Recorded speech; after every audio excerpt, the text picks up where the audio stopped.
ধরেন 100 টাকা গরুর গোস্ত দেন।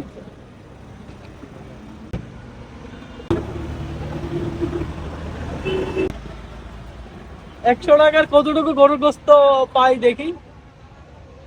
কতটুকু আসছে এটা? 108 টাকা আসছে। 108 টাকা। এটা কয় টাকা করে মারছেন? 100 টাকা। 900 করে মারছেন। আচ্ছা ঠিক আছে, দেখি দেন তো মাংসটা দেন না মামা দেখি। এই যে মাংস, 100 টাকার গরুর মাংস। চাচা এটা দেখি কি কি খাওয়া যাবো? কয়জন মানুষ খাইতে পারবো? একজন। এক বেলা না? এক বেলা খাইতে পারবো। তো দর্শক বন্ধু আপনারা দেখতে পাচ্ছেন 500 গ্রাম হয়েছে এটা? 120 গ্রাম। 120 গ্রাম। 900 টাকা করে রানেরটা দিচ্ছেন না মামা? রানেরটা, হ্যাঁ। এই যে একজন মানুষ খাইতে পারবে মোটামুটি 100 টাকার মাংস। এটা তো দিয়া দিলেন, পলি দেওয়া যেত না? পলি দেওয়া যাবে?